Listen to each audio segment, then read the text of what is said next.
Saradeep was a proprietor of Saradeep and Sons Private Limited, an auto parts manufacturing company. He had 3 children, Taapsee, Kesar and Sandeep. His wife passed away when Sandeep, the youngest kid of the family, was only 8 years old. Taapsee, being the eldest sibling, was more of a mother to Kesar and Sandeep. Taapsee and Kesar joined Saradeep's business right after college because Saradeep trusted them immensely. He once told Kesar, "I want key positions to be held by the people I trust." Which is nice.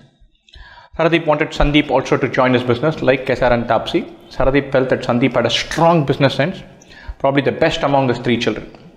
Hence, Saradeep wanted Sandeep to take his higher education in business studies. However, Sandeep had other aspirations. He wanted to become a lawyer.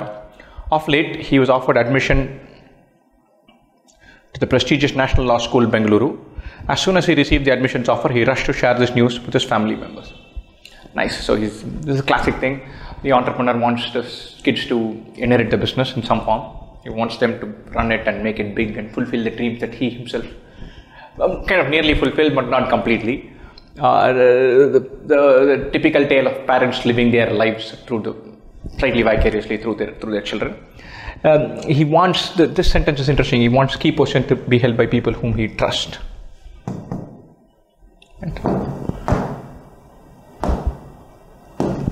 By people whom he trusts, so he wants his family to be there.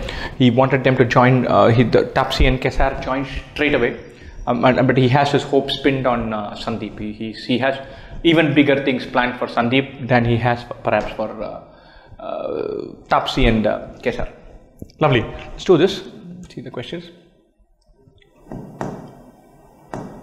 Sandeep shared the news of the admission offer first with Kesar, who exhibited mixed feelings. Coming to weird territory. He was happy for Sandeep's admission to the National Law School. Nevertheless, he was concerned about their father's reaction. Moreover, Saradeep had an anxiety attack a few months back and was working from their family mansion in Shimla. So they're pretty well off. Kesar advised Sandeep to delay sharing his selection news with their father. And so Kesar saying, "Look, dude, I understand this is a big deal for you. We'll hopefully make it work. But father's not in a position to listen to this news that you've got a great admit. He has big hopes pinned for you. He wants you to come back here and then do an MBA and whatnot." So Kesar says, "Just hold on." I'm not sure that's the best idea. If you're going to say, might as well get it out of the way. But Kesar says, "Hey, hold on. Which of the following, if true, will best enable Sandeep share the news with Saradeep without delay?" So he has to go against Kesar's advice and say, "Hey, which of these will nudge him towards saying you've got to share this news straight away?" Right? Saradeep did not talk to Sandeep for weeks because he did not get the news of Sandeep's bike accident immediately from him. This is crucial. This is clearly saying, hey, dad is going to be super peeved. That already seems like the patriarch in the family. It's like, you've got to listen to me. This is a path I have designed for you. Yet tomorrow liya acha hai type. And it's already had one episode where he has shielded his dad from information or delayed some news to him, and he's kept away for weeks. So there's precedent here. Saradeep regarded law as a respectable profession. That doesn't matter. I don't think this matters too much. It's not that he has an issue with law versus engineering versus MBBS. He has an issue with doing something else apart from the family business. He has a son pegged for the future business leader. Come here, learn the trade, go do an MBA, come back and run the company. And I don't know whether it's really law as a profession that swings things here. Since childhood, Sandeep, before going to bed, usually shared all happenings of the day with Saradeep. This is interesting. This again is, I'm tempted to go with this. I'm tempted because he usually shares, and then suddenly he withdraws in this crucial portion. He might feel like he's let down his father. He might feel like that he should have shared this with his father. So ostensibly good news. He's happy with it. It's a great college. Yes, he wants to go. So this is important. This could be it. Kesar had always been paranoid about his family ever since the untimely demise of his mother. This is true. If this is the case, then Kesar always overreacts. Chal jaake bata dete. So, but I think A and C are closer. Pinning it on Kesar's behavior rather than Sandeep's own or Saradeep's or their relationship driven thing. So I'm not such a big fan of this. A or C is slightly better. Even after the anxiety attack, Saradeep walked 4 kilometers daily. whether that is reducing his anxiety, or he himself is walking 4 kilometers a day, so he's seriously working on it. That means he must be really anxious. So again, this is tangential between A and C for my money. Sandeep, this is a precedent. You don't talk, your father gets super peeved. He's a patriarch, and it gets on his nerves. He gets worked up. You've always had the habit of sharing. You always share the day's events with your father. Both. This is from more Sandeep's point of view. I want to share. I've got this. I'm going to tell my father. I share everything with him. This is what it is. This is my life. Hey, this doesn't go down well. The relationship gets spoiled. So between these two, between A and C, I had a tough time picking it. Then the answer is A, because it's a clear precedent that because he did not get the news of Sarandeep's bike accident immediately from him.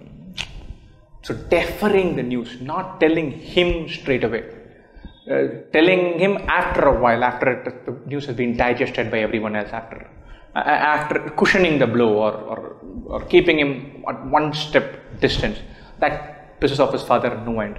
Not knowing the news immediately is a serious issue. There's a direct precedent for this. So there's a piece of information, you don't tell the father immediately, you delay it, he gets super peeved. That information is available directly on a platter in choice A. That's an automatic precedent, therefore it will go there. It's a tough one. I was torn between A and C, almost like flipping a coin. Very easily I could have gone for C, or another day I would have gone for C. Or I don't know, maybe I checked the answer and saw that it was A and convinced myself. So between A and C, I can go that far. I'm not saying that this is a dead cert, but that this precedent, direct precedent angle is probably a factor that swings it. Saradeep requested KSR to decide on the head of a new manufacturing plant. The plant and its culture had to be molded in the same way as their other plants. KSR wanted to identify a candidate acceptable to Saradeep. Right? Which of the following candidates is the best choice for the position? Tapsi, who headed another plant, which was 2 hours away from the new plant, could be requested to take the additional charge. Yeah, but this is a short-term fix. Plant just 2 hours away. You want to have a head who gets the culture slowly. So if you say, hey, there's an issue here, ask Tapsi to start till we search for a new guy, and that might take 6 weeks. That's all right. But you can't do a 2-hour thing and manage 2 plants at the same time. The culture might work, but you're going to burn out and going to cause 100 other problems. And so it's a short-term thing. I would have gone for this, but you want to create a new plant in the same mold. You not necessarily have somebody fudge it for a short while. Sandeep had about 10 months left to join the National Law School. No. You want to start a plant, build it, create the subculture, create its own culture, create a culture in sync with group values. You can't do it in 10 months. At the end of the 10 months or end of 7 months or 8 months when Sandeep is leaving, a new guy has to come. He has to kind of inherit this and carve out his own territory. No short-term fix. No, definite no. Suhasini, an MBA graduate and Kesar's wife, who had been a homemaker for 15 years. Yep. This is probably a point. She's an MBA graduate. She's quite clearly someone whom the family can trust, and trust ranks high in several family enterprises, and particularly this one to be stated in the question. But she's not been in the mix for 15 years, and that's an issue. So that's a long time, and for a crucial job. For instance, suppose you say, hey, Suhasini wants to get into the family business, let her start off with some role, learn her way, get to know the people, and then rise to a position of leadership. That might have worked. But to go and say, hey, we know you, we trust you, you're part of our family, go and lead this plant. But be too much of a burden on Suhasini and too much of a risk for the plant. This 15 years is a big deal. And so I'm not a big fan of this either. Surendra, the deputy head of their largest plant, who had been with them for 30 years and would retire in 7 years. I'm taking this. I don't even really want to read E. This guy's been there, the deputy head of their largest plant. He knows this inside out. They've been with them for 30 years. So super wonderful long career he's had with them. So the trust, loyalty, all that is built in. And would retire in 7 years. 7 years is long term. 7 years is long term. No company is planning for a 40-year cycle. 7 years is long term to run a plant. So there's visibility, there's experience and trust. There's experience in the role. It's a no-brainer. I'm still going to read E. Danush, the most technically qualified employee who joined the organization 3 years back straight from college. Good. He probably the guy who can inherit a new plant another 10 years down the line, 7 years down the line, 6 years down the line, but he's just 3 years into it. You can't take a leadership of a plant thing on the back of technical qualification with so little experience. So Surendra, this is a question which I was super happy marking the choice. I was like nice and confident, yeah, this is going to be right. So choice D it is. Kesar was also concerned about Taapsee's reaction to Sandeep joining the National Law School. She wanted to be a fashion designer. However, Saradeep dissuaded her from doing anything other than production engineering. She was very upset with her father's decision back then. Nevertheless, over time, she became a staunch supporter of her father's values and beliefs. Currently, she headed one of the plants, which also happened to be the best run company plant. Kesar felt that she would not take Sandeep's decision well. She might try to prevent Sandeep from pursuing higher studies in law. And so, this could probably be a scenario of Kesar overthinking it. She has had something that she wants to do, and that has been thwarted. And she said, look, okay, that's gone. I'll anyway be happy, I'll do this. She hasn't come to share her father's values and beliefs. She works with him. He's ostensibly a nice guy. He's probably a patriarch who therefore has set in his views of what his children should do. But quite perhaps a wonderful father other than this, and obviously a sound businessman. And so obviously she shares his values and beliefs. There's nothing per se in the rest of the story that suddenly makes you wonder that Taapsee is going to react very differently to this. So she's going to feel the same way Kesar feels, that perhaps her father will not take it well. I don't know why Taapsee herself will have an issue with that. Which are following, if true, will best assuage Kesar's fear regarding Taapsee. But best assuage Kesar's fear regarding Taapsee. So Kesar is worried that Taapsee herself has moved over to the dark side, saying, look, you shall not do what you want to do. Yeah, so what will best assuage Taapsee's fear? Kesar's fear regarding Taapsee's behavior. Taapsee, in a marked departure from family tradition, was fully supported by her family when she decided to marry her batchmate soon after college. So this is interesting because the father has said, look, you can't do anything else. But then she's married, whoever she wants to marry. But there could be a kind of loosening of tradition when it comes to matrimony, which is perhaps not available for employment, because the father is still keen that Sandeep come back to run the plant. This is, look, you like the guy you marry, I'm okay.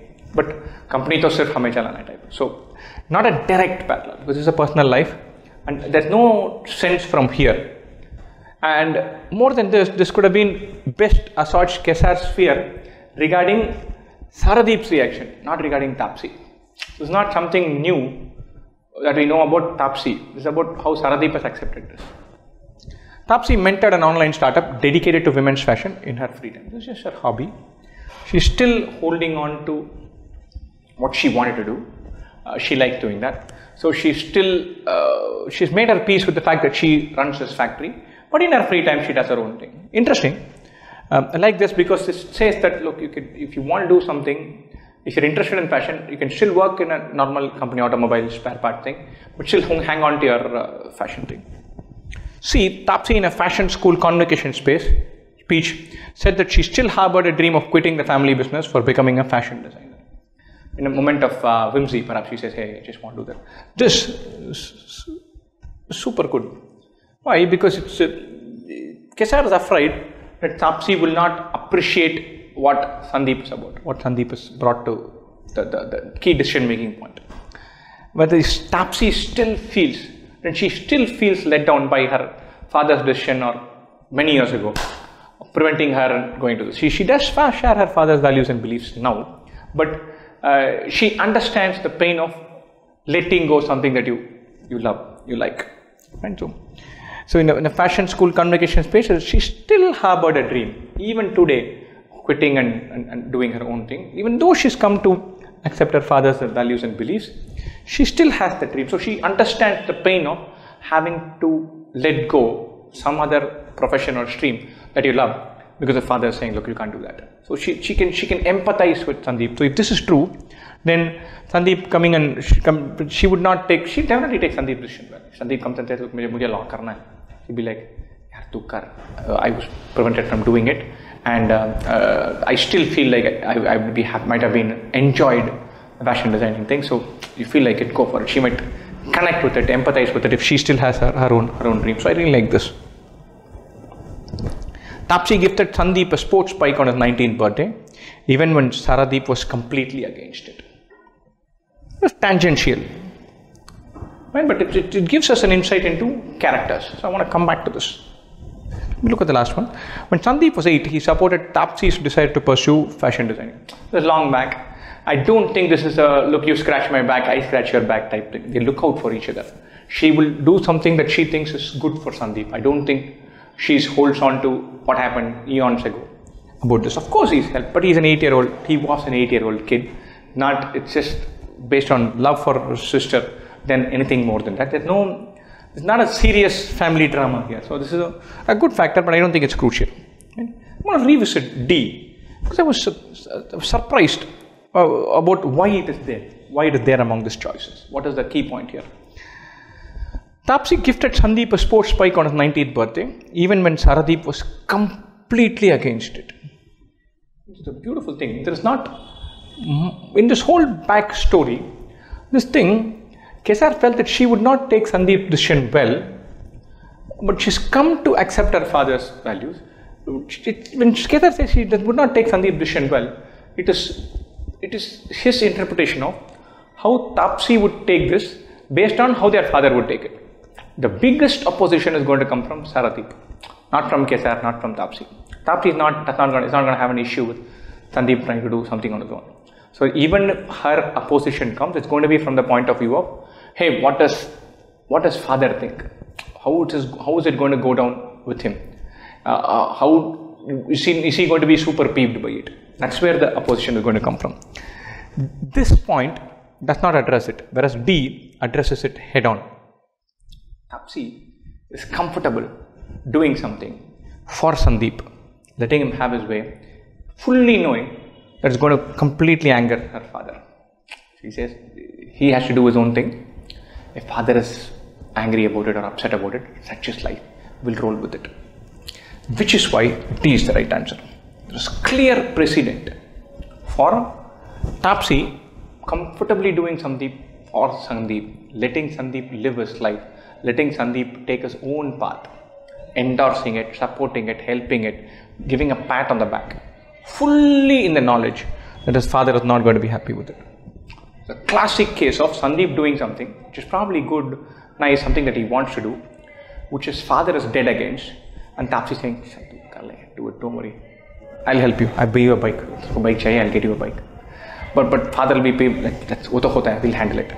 So this is a classic instance of a wonderful precedent of the exact parallel. Sandeep wants to do something which father is not going to agree with at all. Taapsee comes to know of it. She thinks Sandeep can do his own thing, is capable. And if father will be peeved about it, so be it, we'll handle it. And this has happened before, which is why this is the right answer, because the key issue is not how Taapsee feels about it, but how Taapsee feels about her father not feeling correct about it. What was Taapsee's reaction to father not taking the news well? If father really doesn't like it, such is life. You've got to do what you've got to do. That's her view, which is why choice D is most appropriate. It looks very counterintuitive, but it's a classic precedent in this. Amish is the marketing head of an e-commerce firm named Fill-In-Cart. Nice, Fill-In-Cart, appropriately named. Recently, Fict signed a contract with a top celebrity to endorse their firm. Nice. A few months later, the celebrity was signed as the ambassador to promote tourism in a small country, Wadia, ruled by a dictator. Right? The dictator, in his zeal to bring peace to the region, brutally suppressed an armed uprising in Wadia. He is currently facing sanctions imposed by a few countries. When the news of the celebrity's association with Wadia become public, calls for boycott of FICT start trending on social media. It's several grey areas here. Wadia is ruled by a dictator. Knowing that fully that guy is a dictator, our man hero signed up for this, with a top celebrity, whoever he is. He signed up for it, knowing fully well that it's run by a dictator. Perhaps some places are ruled by dictators, but it's not the end of the world. Democracy need not be there everywhere. So, the dictator, in his zeal to bring peace to the region, so he's perhaps a guy who's worried about it being peaceful, brutally suppressed an armed uprising. So he's saying, look, this is an act of terror. Some people are fighting about it. They're having an uprising. I'll suppress it. make sure that everybody is peaceful. Several gray areas here, whether the uprising was reasonable, whether the suppression was overcooked. There are fine lines here. He's currently facing sanctions imposed by a few countries. So, the immediate reaction is you're suppressing something, will impose sanctions on you. So that has come in. Even that doesn't automatically mean there's no gray area involved. Right? When the news of the celebrities associated with Wadia becomes public, calls for boycott of FIC. This is the built-in response. We see some news, we attack a celebrity for whatever it is. I don't know whether we process all the gray areas here. So there are calls for boycott of FICT because this guy is linked with FICT. Very tenuous connection. Maybe the celebrity made a mistake with Wadia, but we want to boycott FICT because we are outraged by this. Kinds of outrage sells more than anything else. And this is happening all too frequently these days, several times for no good reason. I still remember the glorious days when the Snapchat CEO said something against India, and which was not, did not put India in great light, but it was not untrue either. And then in a moment of triumphant nationalism, people downvoted Snapdeal in a massive act, with the mass hysteria moment. So it was very funny. None of these really last for much longer than that. But let's look at the questions. Amish is concerned with the trending boycott calls and its probable impact on FICT's brand image. So it's very important. So the celebrity getting beaten up over his endorsement with Wadia, that is one aspect. But the celebrity being associated with FICT is going to tarnish his. You want to be associated with the celebrity, but not with all the shadier things he has done. And so you've got to find only his good part and share in that. Right? Given the social media backlash, which of the following courses of action will help Amish best defend FICT's continued association with it? He wants to continue. And he has to find some way of figuring out and absolving the celebrity from the blame of the dictator, done by the dictator. Ignore social media backlash, assuming that in a few days a new issue will start trending. This is spot on. Several times this is what you should do. Something will come and you just stay put, it will fly away. But obviously as an answer choice, we cannot do this. The passive response is frowned upon. So I will not mark an answer choice that gets frowned upon. So this is a passive response. We're not doing that. So it's an easy one to eliminate. Publishing on social media that FICT has nothing to do with the celebrity's association with other brands. This is okay, but it's like, I've got this guy on board because I want some of his stardust to rub on me. Why does he have stardust? Because he's a celebrity, because he has something to bring to me. That's the same stardust he's bestowing on other people. And then finally, when things don't work out, you say, okay, his stardust will rub on me, his other associations don't work on me. You are getting a celebrity to endorse you. If the celebrity falls out of favor because of other brand association, that is your problem. It becomes inevitably your problem. You cannot then say, okay, the celebrity stardust is the problem with that association, but not with mine. You can't get away with it. Declare on social media that FICT chose the celebrity for his philanthropic works.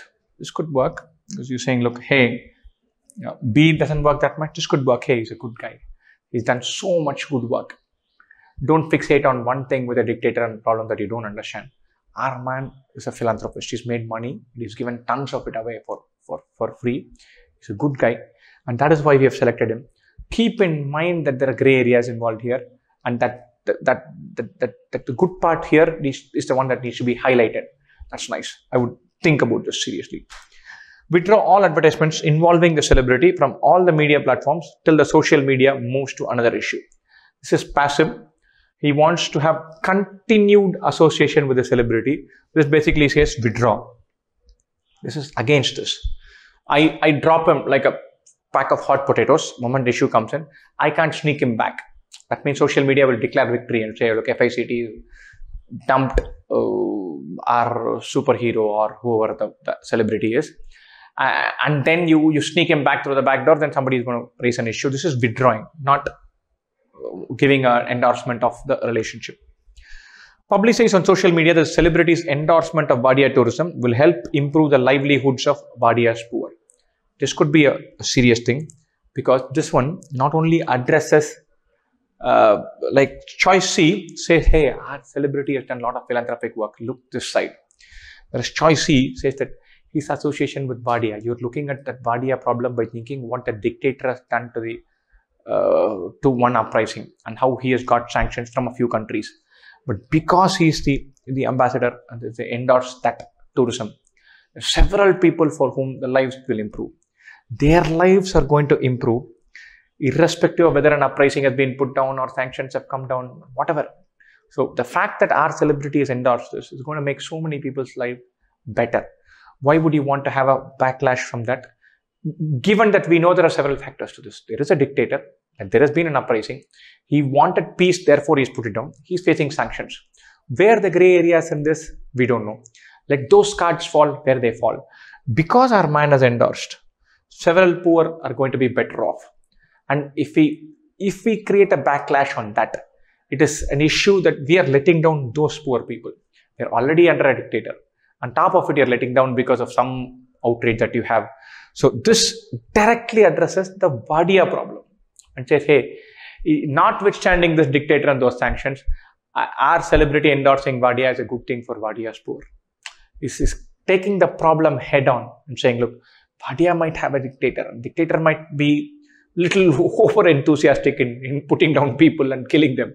But our celebrity endorsing it improves the lives of poor people. In the end, that matters. So therefore, we cannot solve that problem. That's how it is. There are dictators, there are uprisings. Dictators put down uprisings. With or without the celebrity, that's going to happen. But because of the celebrity, several poor people's lives are getting better. So sometimes you have to look the other way and carry on. So this takes the problem head on and says, hey, the people's lives are going to get better. So let's not lose sight of that. This I would like more than this, because it says this casts the celebrity in good light. Hey, this guy is good. This puts the Vadia story in a different light. Therefore, I would go with this. FICT's closest competitor, Shop at Us, wants to grab this opportunity. They've come up with a slogan, never at the cost of human rights. I mean, I don't know where they come from. They create wonderful cases. I hope such real-time lunacy doesn't come to be the shape of our social media, which has started trending in social media. Wonderful. Amish is unsure if he should respond to the social media campaign of the competitor. Which of the following options, if true, will best assure Amish that SAU's slogan is not affecting FICT's business negatively? That guy is turning at the bandwagon. I don't think Shop at Us is trying to land a blow on FICT as much as he is trying to just be part of something that's trending so that people click somewhere and land at Shop at Us and buy something. Everybody is selling junk. So try to get people to buy the junk through your e-commerce website. For that, be part of any and every event that is passing by. Sometimes it's just get those clicks in. So I don't think there's a serious competitive animosity playing a role as much as, okay, there's some news going on, let me be a part of it. From Shop at Us point of view, sometimes you respond to them, sometimes you should back, depending on how the impact is. More people are looking for cash on delivery for the high-end products since the SAU slogan launch, which is against companies' policies. This doesn't give us much. This is perhaps an independent trend. Some people are looking for cash on delivery for some high-end products. Nothing to do with SAU and their launch. FICT's average monthly sales revenue has decreased by 3% overall when compared with the same month previous year. Which of the following options, if true, will best assure Amish that it is not affecting FICT? No, this is not it. If this were true, I'd be worried. If this were true, I'll be sitting there thinking, oh my God, my sales are down, which perhaps because of this Vadia thing, perhaps because of celebrity thing, perhaps because of Shop at Us thing. Maybe they're also piling onto this. It's just the wrong time. I need to respond. My sales are down. I'm worrying like that. FICT's average monthly sales revenue has increased by 1% since last month. This is nice. I'm up month on month. I'm up 1%. This let sleeping dogs lie. People are landing a blow, but I'm all right. I'll survive this. I'll ride this out. I'm growing. I'll focus on my business. This social media stuff will go out. I'm not that worried. FICT's average monthly sales volume has increased by 5% since the SAU slogan launch, driven by the sales to repeat customers. This is even better than this. It has increased by 5%. Previous one was only 1%. Previous one was 1% since last month.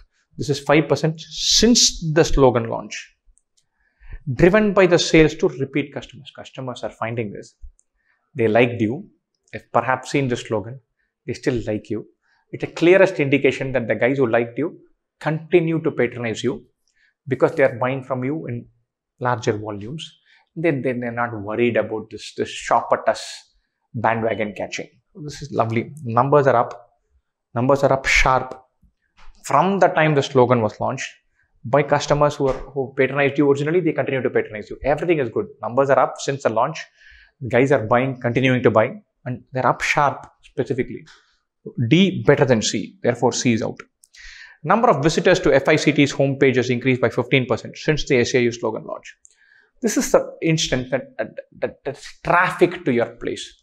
I see this never at the cost of human rights. I read up about this and then I find out that, they're talking about this because the celebrities endorsement of Badia's tourism and the fact that FICT is associated. Okay, what is this FICT? I want to click. A bunch of this could be curiosity click. This means there are more people coming in.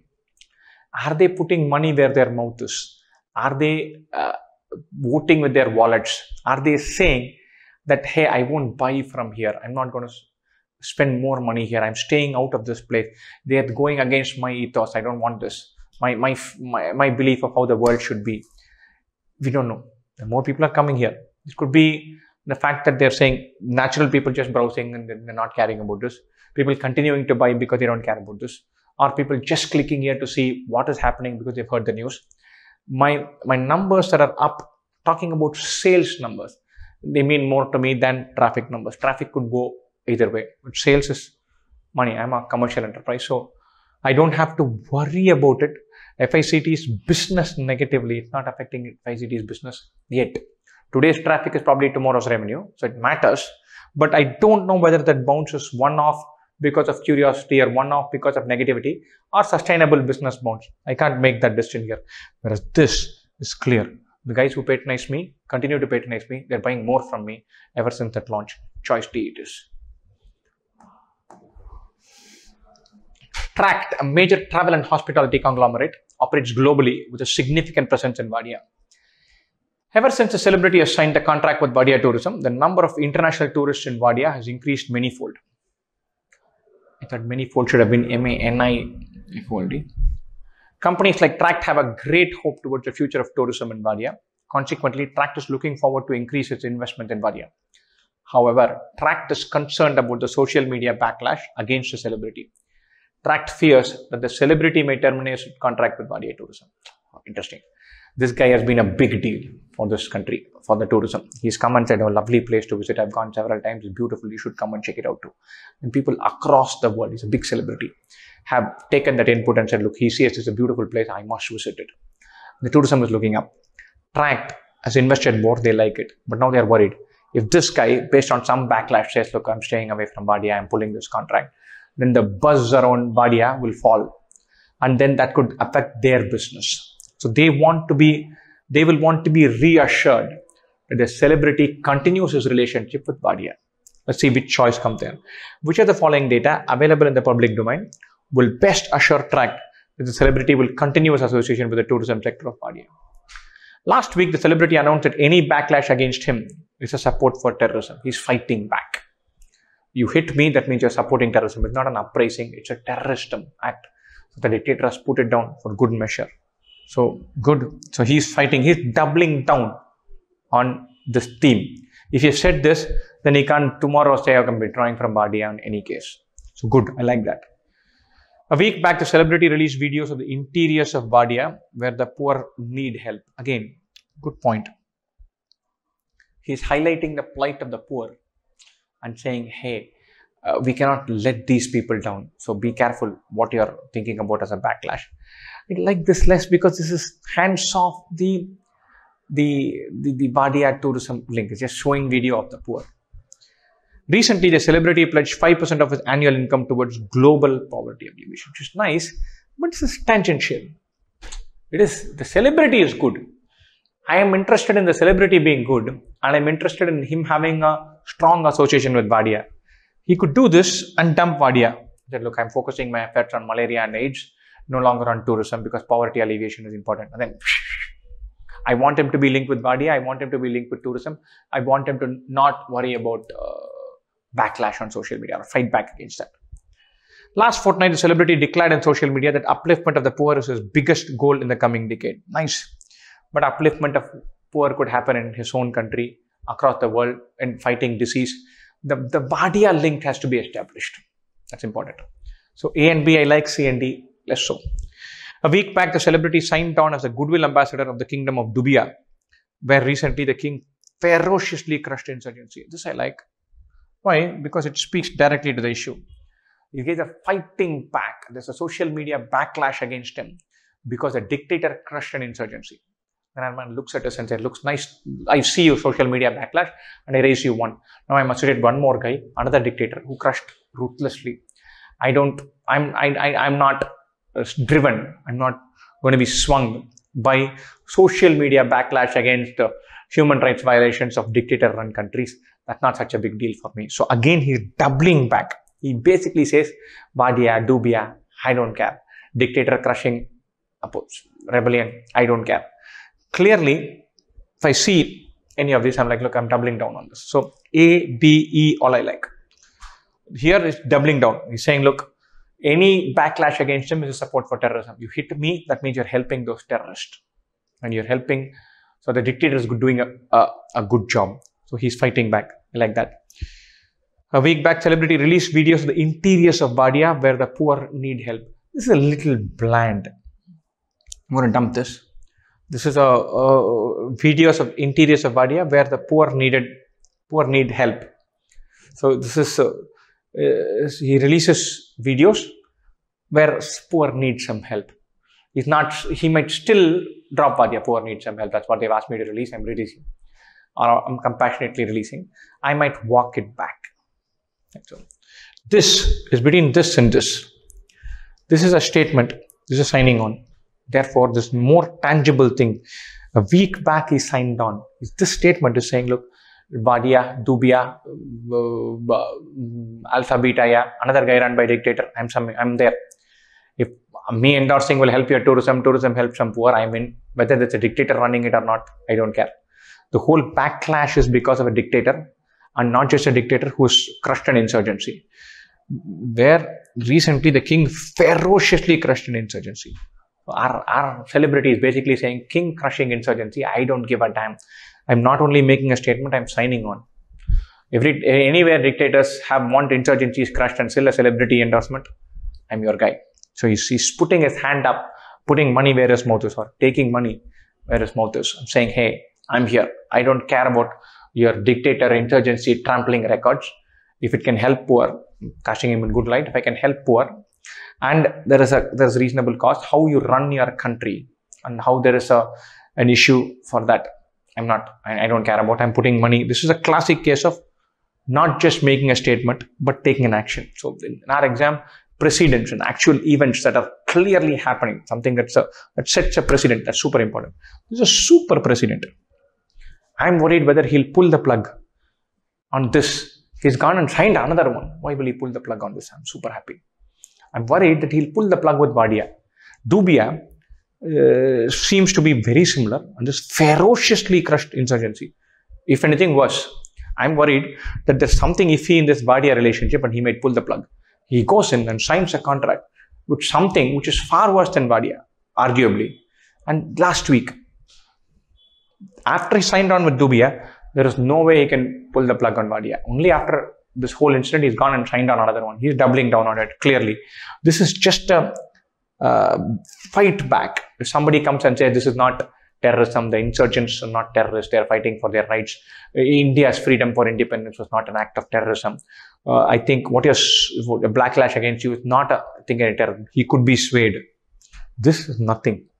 This is not a statement. It's not just a statement. This is signing up.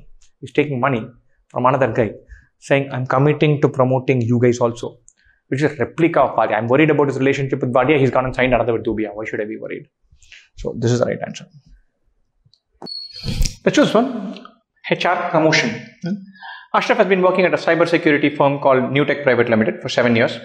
Having missed a promotion in the previous appraisal cycle, Ashraf is anxious about it in the upcoming cycle. Ashraf is aware that the HR head is meeting the top management to discuss promotion sometime soon. At Newtech, the HR head recommends names for promotions to the top management based on input from the functional teams. The crucial role, crucial meeting for Ashraf. On a Friday afternoon, Ashraf receives an email from Sridevi, the HR head. It reads, "Hi, I need an urgent primer from you. Please respond if you're free." It was the first time that Sridevi ever contacted him. Surprised, Ashraf immediately replies saying, "How can I help you, Sridevi? Regards, Ashraf." In a couple of minutes, he receives a reply. "Ashraf, I'm in the middle of an important meeting, but I have to urgently send gift vouchers worth 50,000 to one of our important clients. If you could please purchase and send the gift vouchers to the email address given below at the earliest." Seems like a reasonable enough request. I'm stuck here. I need to do this. Bail me out. Sridevi apparently knows about Ashraf. Knows that he's a capable guy. He can do this. That's good. That's good. Ashraf, without any delay, sends gift vouchers worth rupees 50,000 to the given email address. So he's being asked to do something, and then he does it. If it had been a personal favor, I would have been worried. Go pick this one up. Go drop them. Write it. Do something borderline unethical, do something personal. All of those I would have frowned upon. This is a business request, and I forgot to do this, bail me out. That's completely alright. And so if it's unethical or personal, then there are some murky lines. I don't think there's something unethical or personal here. Lovely. Ashraf feels happy after this brief email interaction with Sridevi. Which are the following statements, if true, will best make Ashraf strongly hopeful about his imminent promotion. So here. Which of the following statements, if true, will best make Ashraf strongly hopeful about his imminent promotion? So, this is the context, and it's something, one of these, if true, would make him very hopeful about it. Ashraf's immediate junior, Shamshar, who worked closely with Sridevi, was promoted last year. Alright, so if Sridevi knows you work with her, then your chances get worked up. Alright. Not bowled over by it. There's one instance, one junior who worked with her. Maybe it was a relevant project. Maybe he was a HR guy. It looks like if you know Sridevi, you have a chance. I don't want those lines. I'm not jumping with joy with this choice. It is for the first time ever that Sridevi directly approached Ashraf to contact a client. I like this. Is this nice? Better than this. Effectively, because it conveys to me that Sridevi knows, and she's picked up the phone or she's picked up her email and said, "Hey, do this for me." She knows my name. It's likely that she'll push me. How could she have known my name unless it was to look for a promotion and pitch it to top management? So that's the way Ashraf's mind could work, and this is probably better than this. So Sridevi chose Ashraf over others for help while in the midst of a meeting with the top management. Yeah, this is better. One, if I make this, it's not that she made a request to me. She made a request to me, to Ashraf, looking over several other people. So there's a degree of trust and faith and something that says, hey, if I give it to Ashraf, this will get done. And in every organization, there are a couple of guys who are very reliable and trustworthy like that. So if I give it to him, he'll get it done. So I don't have to worry about it. So Sridevi thinks of Ashraf as that guy, not just some guy, but that guy who can be trusted to do this properly. So if this were true, so I'm liking C better than A and B now. Look at D. Ashraf heard from his industry friends that HR heads accept favors for recommending employees promotions. Nothing to do with this question. Sridevi is not accepting favors in kind of insidious way that this is suggesting here. Accept favors. And so this is not said in it's said in a pejorative way. Accept favors. Right? Who accepts favors? It's like the policeman, traffic constable accept favors in exchange for letting you go without license. Accept favors is a phrase like that. And so something sly, something underhanded is suggested. Sridevi did not ask, nor did she get anything that comes in that category. This has nothing to do with this. Sridevi is known for elite social circle and extravagant lifestyle. Randomly sling murder Sridevi. Doesn't help.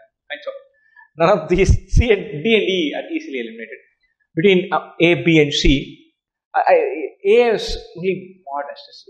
Anecdotal evidence of just one instance, not bowled over by that. B and C, between B and C, like this particular thing, Sridevi chose Ashraf over others for him. So she's saying, hey, this guy will get it done for me. He has the smarts, he has the competency, he has the capability, he's trustworthy, he's reliable. So many things comes with that choosing Ashraf over others, but which is why I think C will be it. Yep. Ashraf does not hear anything from Sridevi In the next few days, anxious, he meets up with Sridevi and inquires if the gift vouchers were appreciated by the client. The surprise of Sridevi, who closely scrutinizes Ashraf's emails and discovers they originated from Sridevi at newtech.com instead of Sridevi at newtech.com, an official email. So this is not Sridevi who sent this email. Ashraf has been scammed. A wonderful scam, if you think about it. So they know that there's a HR person, they know the promotion cycle is coming around, they know the name, they know the email address. They just run a scam with a dummy ID and get 50,000 vouchers, and the guy is not going to go and ask her immediately. So well played scam, in fact, but as a scam. Taken aback, Ashraf requests Sridevi's help in getting compensated by the company for his 50,000 loss. His 50,000 is gone out of something that could be attributable to his own mistake. He didn't see this, but it's still a scam. You've been victim of a scam while operating in office. And so he could ask for that. Good companies, if they're in a good place and it happens to be in good hands in that moment, they have decent revenue, some reserves. Ashraf is a capable long-term resource, and they could waive this off. So that's what he's pitching for. Sridevi asks Ashraf to justify his compensation demand. Ashraf gives the following reasons. I heard, however, my financial rectitude is on record. This is reasonable, important. The mea culpa sitting right there is very good. I heard it. It's my mistake. But I'm not part of this scam. I'm a decent guy. I have a good record. It was just one mistake. Bail me out this time. Good approach. I like one straight away. I acted in the greater interest of the company. All right. I don't know where the greater interest of the company comes in. He's just bailing out Sridevi. Whether sending gift vouchers to 2 clients is the crucial thing important for the company, I cannot say. But it is important in as much as it is for the company. It is not some personal thing that he messed up. He was doing something for the company. He thought it was urgent, it had to be done, and he did it. He's not doing this in his personal capacity. He's not doing it in order to enrich himself or his friends or help someone out in his own personal capacity. He's doing it for the company. That is good. But greater interest of the company, not like it's a crucial thing, it's just a gift voucher. So that's why I like it, but I'm not jumping over the job. The spam mail reached my inbox due to the failure of the company's email filter. Yeah. It's part of the blame sits with the company. This new pitch should never have come without an alert. Yeah. But again, I'm less keen on this because it's some amount of blame shifting. Yeah, I am not to blame. The spam filter did not work. Your spam filter's mistake has cost me to lose 50,000. Maybe as a secondary, tertiary point, but I won't lead with that. A new tech employee who was robbed of 20,000 of company's cash was not punished. And so this is a parallel, it's an analogous incident, which is interesting. So there has been an instance of this happening previously. But a couple of issues with it. He was robbed and he was not punished. It's not saying he was compensated. Who was robbed of rupees 20,000 of the company's cash. The company's cash is gone. It's not their money. So, okay, the compensation argument is invalid. He was robbed of 20,000 of the company's cash, was not punished. Not an instance of some other, it just looks like a similar scenario of money being lost. But I think there's a difference here. There's a company transaction and this guy has been robbed of the money doing the transaction. But this is a separate transaction for which he seeks to be compensated because it was run through using somebody's name in the company. Some similarities, it's all right, but I don't think there's a direct parallel here. Here, guy is taking company cash, somebody robs him, he's not penalized for it, so the 20,000 loss is taken by the company. But it was originally the company's cash, it's taken by it, it's not claimed back from this person. Here, Ashraf has lost the money, the company has to compensate him for it. So there's a subtle difference, not a huge one, but a subtle difference. So it's all right, but I'm not jumping up. In the past, some of my acquaintances had been similarly duped. This I don't like. Some have been similarly duped. You should have been more careful. If you have an instance of this having happened, it should be like a warning.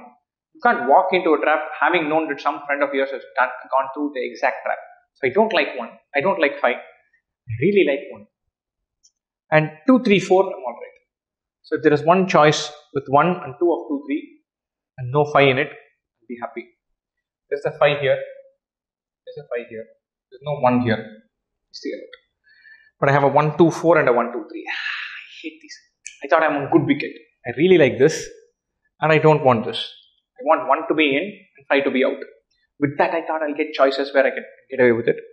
No, it doesn't look like that. So 1 and 2 are in. Between 3 and 4, we need to pick one. The spam mail reached my inbox due to the failure of the company's email filter. So there's some amount of culpability that the company also has. A new tech employee who was robbed of 20,000 of company's cash was not punished.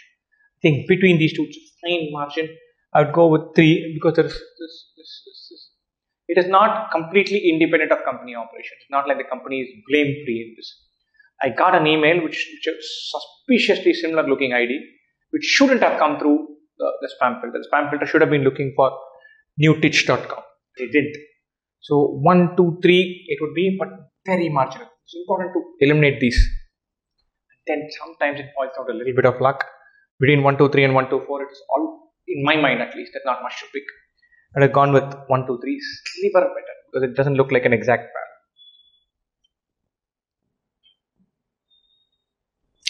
Sridevi begins to doubt Ashraf's competencies given the way he handled the phishing emails. Thus, she convenes a meeting with the senior leadership to discuss Ashraf's role in the company. In the meeting, she shares the following observations. Ashraf is poor at verbal communication, which is critical at subsequent level. Very important. So it's not just this incident, but he's poor at verbal communication. So going further, that's going to become more and more crucial. He might have a good skill set to do a bunch of things right till here, but maybe he's not geared to step up from there. Yeah, this I like. Ashraf should have been perceptive, even though the company's email filter failed him. Yeah, he should have been. This also I like. That's also crucial. Ashraf joined the email filter team 1 month prior to his receiving of the phishing emails. This is in. And if I have any doubt, that is in. Even before going there, let me see the question clearly. Which of the above observations in a combination, if true, shall best go against Ashraf's chances of getting promoted? So, Ashraf shouldn't get promoted. What is against Ashraf? This one is in straight away. He was part of the team, so you can't lay the blame on the company for saying the spam filter did not pick it. If the company messed up, then Ashraf as part of the spam filter team is a crucial part in messing up. So the blame for the email reaching him also sits with Ashraf. 3 is definitely in. Right? Ashraf rushed to act on Sridevi's request despite his busy schedule. That's hardly a fault. He has a busy schedule. Somebody is making a request. Senior enough person. Head of HR. 1, he may be anxious to please. 2, he might be a helpful guy. He finds time to do it. I'm not going to hold this against Ashraf. So he's found time. I should be applauding him. He tried. So his intent and ability to find time and contribute and chip in, none of that is wrong. And so I don't want 4 in. I definitely want 3 in. Ashraf appears to be highly anxious to get promoted. Yeah, that is true. So he got that email, he jumped in, he didn't process it, he didn't check it, he just processed it. So this is also nicely. So I definitely have 3 in my list. I'm going to lead with 3. I definitely don't want 4. And from 1, 2 and 5 I'll have to select. And so 3 is in. This is out.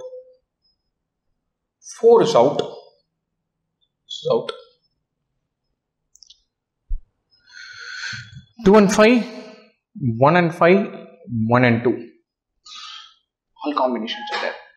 So let's look at this again.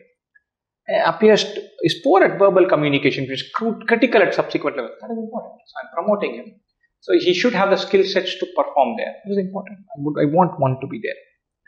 Should have been perceptive even though the company's email filter failed him. Yeah, he should have looked out for it. Even though the filter failed him, he should have been looking out for it. Appears to be highly anxious to get promoted. That's all right. Of these, this is the one I would look most kindly upon. Not such a big negative. But I think 1, 2 and 3, not having the skill set, not being careful, and having been part of the team that was in charge of that. Those 3 are serious things. Being anxious to be promoted, being helpful, not such a big deal. So I'd go for 1, 2 and 3. Actually, it's iterative. We're going to find a thing that works. We're going to find one thing that we definitely like, one thing that we definitely don't like. Eliminate a couple of choices and then come back and make it. And so 1, 2 and 3. Campus placements. Himaja was among the top 10 students of her business management batch. She got placed in a reputed strategy consulting firm during campus placements. She was delighted to work under Nirmal, her superior, who was known for grooming many stars in the organization. Nevertheless, he was also regarded as a hard taskmaster, as he should be. So she was a fresh recruit. She longed to be in a client-facing role. She wants to make a name for herself. She's done well. She's got a great job. She's been placed under a hard taskmaster, but with whom the rewards are good. And even though she was a fresh recruit, she longed to be in a client-facing role. This sentence tells me that client-facing role is not something that's automatically given to fresh recruits. They have to earn their stripe, be a part of what they need to do. But she wants to. She wants to be in a client-facing role. He was regarded as a hard taskmaster. Right. Lovely. Let's go. During an informal office gathering, Himaja mustered up courage to ask Nirmal for a client-facing role. Which of the following reasons, if true, will best justify Nirmal saying no to Himaja? Himaja's teammates are not happy with her communication skills.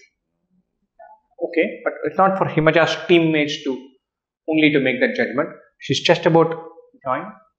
She wants it. I think Nirmal would have to have his own set of interactions with her. He's a boss. His opinion of how she's doing matters a little bit, perhaps more than somebody else's. So, all right, but not great. Himaja needs to improve her presentation skills. This is probably important, but probably for a client-facing roles. For a client-facing role, presentation skills could be important. She needs to improve. Again, important. Middling. Himaja leaves early and client meetings go late in the night. Not this. Why? Because if she has client-facing roles, probably she'll stay late. So far, there's no indication that she has not done her job. So she's working from 9 to 6. Maybe she's good. She finishes her job. She goes back home. There's a meeting at 7. Take it. Assuming that she will not go to the meeting because she's thus far not needed to attend the meeting, not good. Efficient worker completes her job. He goes back home as she should. If the meeting comes and she's not able to attend meeting after meeting, then there's an issue. You've not even given her a chance. If she has declined meeting, if you're not been able to take meeting, that's a different ballgame. Making the assumption that she will not be available for meeting, with no basis for that, no, that's all. Clients do not appreciate strategic discussions with fresh recruits. Strategic discussions are crucial. Client-facing roles involve strategic discussions. A consulting job, and she's a fresh recruit. That sentence, though she was a fresh recruit, she longed to be in a client-facing role. It clearly says fresh recruits are not put in client-facing roles. Why? Because clients might think, hey, this is the guy fresh out of college. She's telling me how to run my business. The fresh recruit brings with them enthusiasm and IQ. They probably do not yet have strategic insight on industry. So this is probably super relevant. Clients do not take young women seriously during discussion. We are introducing I don't like any choice that is patronizing and discriminatory. Clients do not like inexperienced candidates. Take inexperienced candidates seriously. All right. Experience matters. Knowledge matters. Candidates. Young women. Ageist and gender bias. I don't like those choices. So even if clients make that decision, I don't like to go for the choice here. They're very clear about it.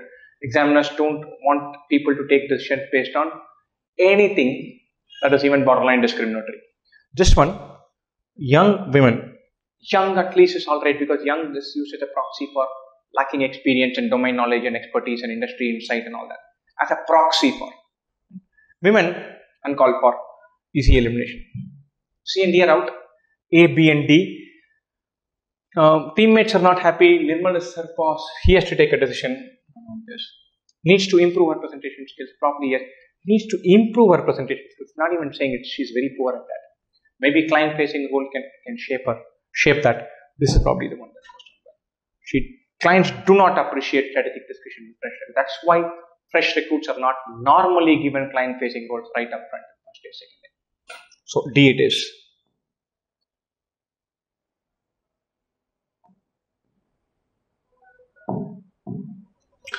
Due to her constant pleading, Nirmal assigned Himaja a client-facing role in his project.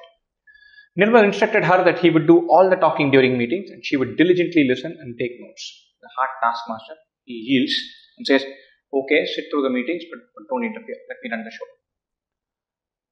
However, in the first meeting, Himaja made a comment which contradicted Nirmal. In the next, she interrupted the client while he was making a point. This offended the client, resulting in Nirmal apologizing to the client to save the project. Nice. Which of the following is the most appropriate action that Nirmal should take against Himaja's behavior? Have a chat with Himaja later in the evening, explain the delicate situation she had put him in during the meeting, and request her not to repeat it. Yep, sounds very good. It's a first meeting she does this, the next one she does this, probably her first day. She's very early on in these client meetings. She's jumping in, she's over enthusiastic, says something, and then so pull her aside, caution her, request her to keep her peace. Caution Himaja that she would lose client-facing roles if she does not appreciate the rationale behind his instructions. Very similar to this, like this also. This is more severe than this. This seems like explain the delicate situation. Caution, have a chat with her, request her to change her behavior. There it is request, here it is caution. Right, so she would lose. Here it is a plea, here it is a threat. The language dramatically changes from A to B. A is super gentle, B is slightly more kind of in your face. Hey, you shouldn't be doing this, be careful. A is, I don't know, perhaps you should. Don't interrupt me, I've told you this before. This messes with my relationship. Just be a little careful. That's what A is.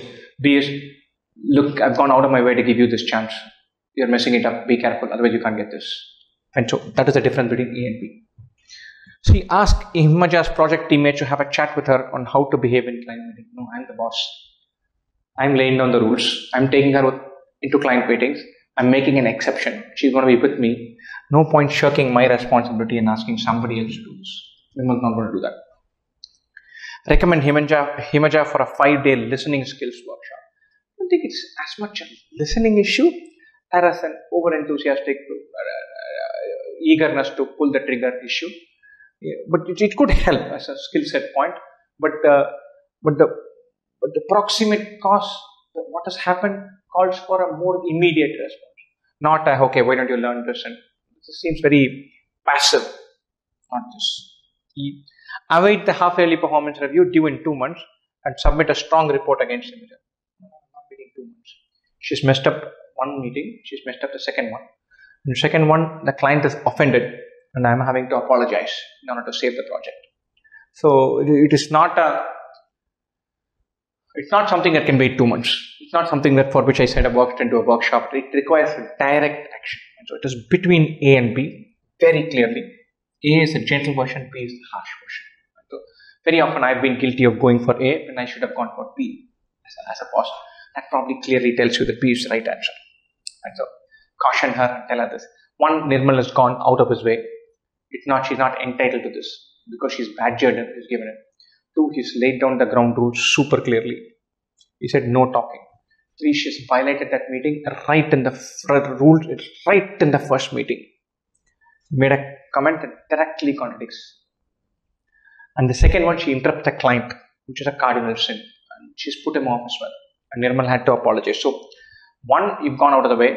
2, she's set a set of rules have been defied straight away. Day 1, meeting 1. That could have been a warning, and then second meeting gets worse. So it's not a simple offense. It's not a slight mistake. It's not a small oversight. It's a blunder. It completely calls for a caution rather than a plea. It doesn't. You don't request her to be careful about it. You say, look, don't do this. Be warned. And so, not be rude, nasty about it. But the line, I think, has crossed a gentle tap on the shoulder saying, hey, better be careful next time. Perhaps it will be good. It goes to 2. You can't be doing this. So it is B, not A.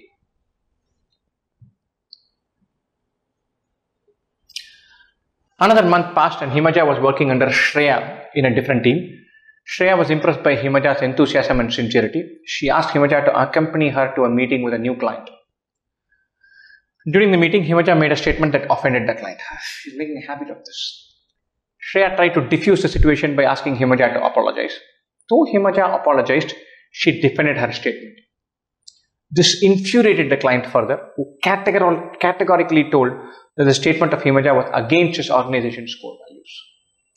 He specifically told Shreya that unless concrete steps were taken against Himaja, he would not get into any business with her. Himaja has crossed her limit again.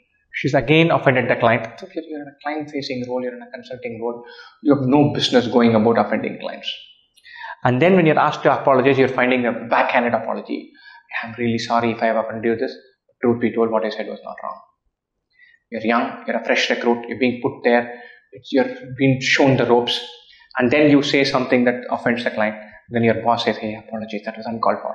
Hey, yeah, I see your point. I see what you guys are talking about. Sorry about that. That doesn't mean what I'm saying. Actually speaking, I'm sorry that I offended you. But when I said this point, I was not far from the truth. You need to be careful about that. It's uncalled for. It is the outline here tells us more or less that Himaja is in the wrong relationship wise. She's very likely to have been wrong intellectually, rationally also. We don't have enough evidence for that. On courtesy and relationship grounds, she's completely in the wrong. On the intellectual, rational grounds, she may or may not be completely wrong. And so that's where we are coming from. Which of the following is the most appropriate action that Shreya should take in the interest of all parties? She should castigate Himaja using strong words in front of the client, and later in the evening share how much Shreya loved Himaja's comment. No. None of these two-faced suggestions. Mollycoddle here and then have a go there. Have a go here and then be friends on the down low. None of that. That's not the right approach, and that's not something that you would be recommending. Easy to eliminate.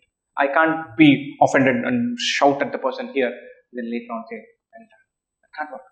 That is not sustainable. That's not done. Should advise Himaja to look for a role outside the consulting industry since her competencies are not appreciated by clients.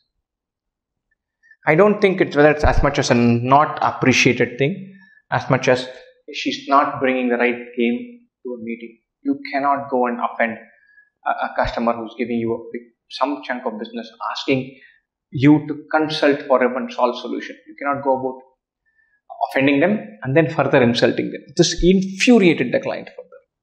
You're being told by your boss, hey, apologize. And then you still don't play ball. You're choosing to be a difficult character. And so it's not so much that her skills are not appreciated by the industry as much as she doesn't have that. She didn't bring the right set of skills to the meeting. And so it's not, we don't know whether she has other skills. And so I'm not so sure this is right. This is very charitable. Should defend Himaja knowing fully well that probably Shreya will lose the client. No, I don't think this behavior is super defensible. And if your intellectual argument is fine, but the client is offended and your boss is saying, hey, apologies, this was uncalled for, you apologize. And then if the intellectual argument has to be taken offline with the boss and say, hey, this is what I thought. I don't know why you asked me to apologize. I actually thought I was right. And then the boss says, hey, perhaps you are right, but that's not the situation to get in. Or says, no, this was wrong. One, the idea was wrong. Further, the way you said it was wrong. It's uncalled for. It's unnecessary. We don't need to make that argument ever, and definitely not in that room with that person. So what you did was wrong. The boss can correct, but in the moment going and infuriating the client further, no, not happening. So I don't think Himaja's behavior is defense-worthy by Shreya. Should assure the client that Himaja will be transferred and send Himaja to a 2-week vacation to rejuvenate instead. Should assure the client that Himaja will be transferred. That is nice, because the client is more or less saying concrete steps should be taken. And otherwise, I'm not doing any business. But then send Himaja for a 2-week vacation. So I think that's like rewarding Himaja for bad behavior, not concrete action. So I'm not that happy with this either. Should move Himaja to a non-client facing role in the current project and explore client facing roles in other projects. Straight away say you're benched. If you want another project somewhere, look for that. But you're benched. This vacation business seems like it's rewarding. It doesn't look like it's concrete. So the client says he doesn't want Himaja to be in that project, more or less clearly. So just giving her on vacation and asking her to come back, that doesn't work. The vacation seems to be like being super charitable to Himaja and saying, look, take a break, recharge your batteries. So I think my reading of this is more or less was a relationship error by Himaja. I don't see a reason to be super charitable and understanding in this context. She needs to be told, hey, you shouldn't have done this. Be careful about this. I'm benching you on this project. Let's see where it takes us later on. So I would go with E, not A, B, C, D. MNC ambassador. The occasion was a hyper-publicized switch-on ceremony of solar power facilities in an island with many villages in the Bay of Bengal. PK was the brand ambassador of a multinational company that was banking heavily on this CSR initiative to strengthen its presence in India. For the millions of fans enamored by the aging superstar's Robin Hood-like on-screen exploits, the pre-event speech of PK was their first glimpse into his off-screen persona. Nice. So this is big dude, he's a super cinema hero, and he comes and does participates in this. It's a win-win situation. The MNC pays him a ton of money, which can't hurt. It's a CSR initiative through which they want to get publicity, which is why they've signed up with PK. So one of those kind of contrived settings, but could actually be meaningful. In the end, if the villagers get electricity, who are we to complain? After an emotional speech that extolled the virtues of electricity as a driver of well-being and need for inclusive growth, PK, with a flourish of his hand, hit the button to remotely switch on the solar power facilities. Tens of media cameras stationed in all the island villages started beaming live feed across the world. Across the world must be a big deal. Quickly, the event turned from one of joy to something of shock and horror, as all the thatched households on the island caught fire. These solar panels are not all they're cut out to be. A few villagers were seriously injured in the fire. Luckily, I don't think anyone died, which is good. Watching the coverage, PK slapped the MNC representative standing next to him on live camera and collapsed on a couch with his head in his hands. So, PK has behaved like a superstar. So, he finds something wrong, he slaps the guy standing next to him. It's obviously an embarrassment. Obviously, something has gone wrong seriously. The MNC has done this as a big PR initiative. They have had tens of cameras and it's been beamed across the world. For them, it's a big burnishing of their image riding on PK's popularity. For the fans, it's another experience, another view of PK's non-screen persona. For PK, it's a way of transitioning from larger than life screen presence to something real, something where he can meet his fans as not an actor, but as an individual. But it doesn't work out quite as it had planned out. So the village, the huts catch fire, which is probably the worst nightmare that we could imagine. Luckily, I don't think anybody's died. So let's look at this. Soon after, the MNC filed a case against PK for criminal assault and tarnishing its brand image. So he slapped their representative on live feed going across the world. And so it's important. Which of the following is the most appropriate reason for the MNC to file a case against PK? It's a message to the MNC stakeholders that it will not tolerate such inappropriate behavior. Could be that I'm an MNC, I'm doing this, and then on live feed, my guy has been slapped. We could be a vice president or CXO or some executive vice president, somebody, but he's been slapped in public which is live streamed across the world. He must have family and people and several things. Definitely something went wrong. But he's clearly someone who didn't intend for this to happen. There's probably some systemic thing, something somebody overlooked, or something just went wrong. So the slapping thing is unacceptable. That's not the response to this. And so probably the MNC has to say, hey, we don't take crap even from this guy PK. So I need to convey that this is not the response. That is a problem we'll handle, but we are not brooking this. So this probably is important.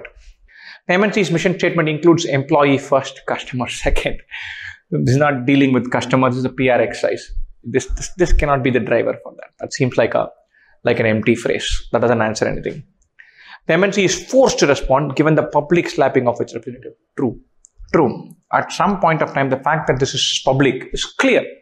So they cannot just not respond. There's this guy who's their important person in some form. He has a title, and this guy PK has slapped him in public, and which has been streamed across the world. They cannot just say, okay, this is how PK will behave. What can we do? We have to get slapped. Impossible. They have to respond. So they've been forced to respond. That is true. The MNC intends to arrest its dropping sales post the incident through affirmative action. This is not affirmative action. It's just a case. And I don't know where affirmative action comes from. One of those easy things to eliminate. Nothing. The highly brand conscious MNC is using PK to divert public attention. No, this is a public theme.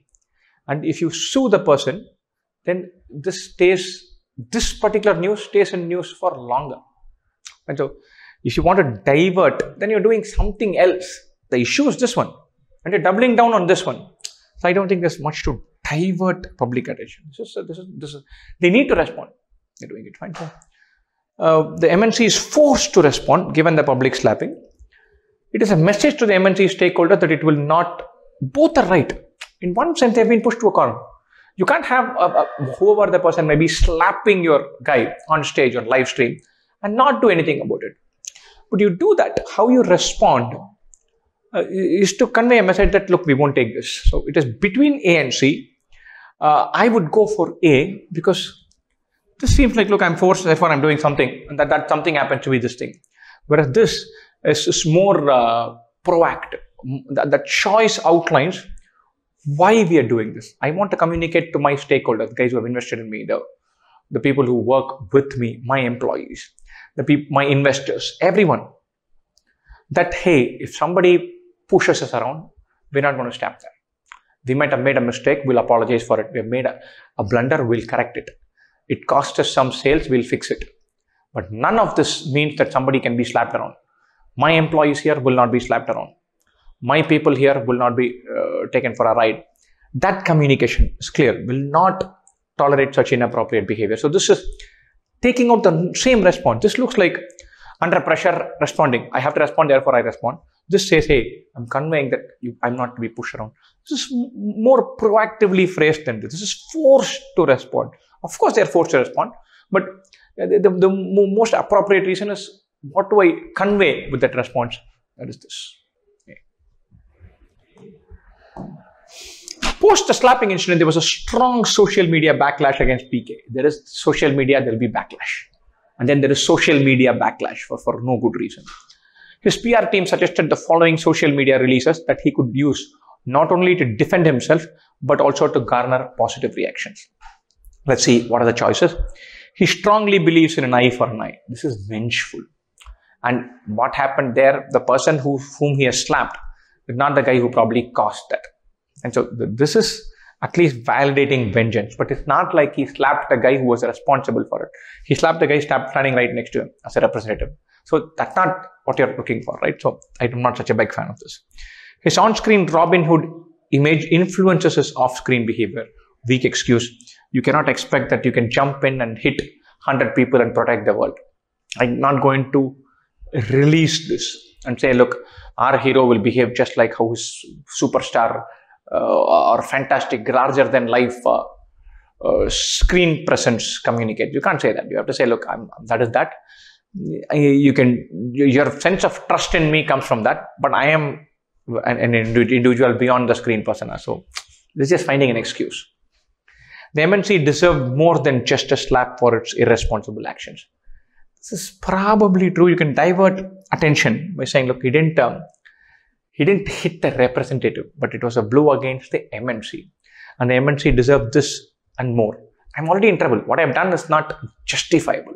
I'm just looking to hedge and weasel out and figure out some way of saving face. So not only to defend himself, but also to garner positive reaction. I need to find some mechanism to get out of this mess. And therefore I can say, okay, they deserved more than this. Again, this absolves me completely of the blame, number one. And two, it is, I don't think people will say hitting a representative is the same as taking the case against the MNC. And there's a difference there. The plight of the islanders deserved an immediate delivery of justice. Look, this immediate delivery of justice is just bakwas. The plight of the islanders is fine. But what he did is not delivering any justice to them. But I have my house burning and then our hero slapped the guy. How does it help me?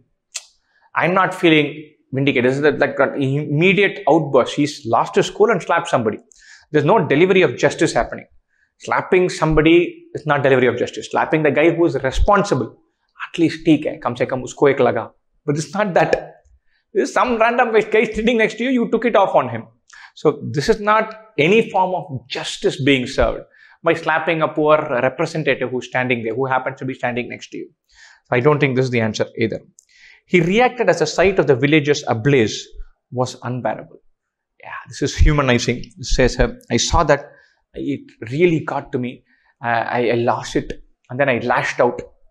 But the focus could be on the empathy he was feeling towards the sight of so many villagers running ablaze. And then that moment, emotion spilled over and he reacted. The reaction might have been over the board, but the underlying feeling of, oh my God, this is so bad, oh my God, what has happened? Even then, the second half of the reaction is also very nicely outlined. It says, and on live camera, and collapsed on a couch with his head in his hands. So he really feels bad for this having happened. He feels the issue that the villagers are facing. He feels bad for them. So the focus could be shifted from having hit, one second. The focus could shift from the act of slapping to the act of being emotionally wrought because of seeing entire villages or sets of huts set ablaze. So it could humanize his own action, his reaction. This is perhaps what all of us would have felt. This is how we would have lashed out. And that is why this happened. So this clearly defends his actions as saying, look, oh my God, I couldn't take that. My world came crashing down and then I lashed out. So it is perhaps permissible. This is more aggressive. This is more pitched as an emotional response for at the spur of the moment on having seen something heart-wrenching.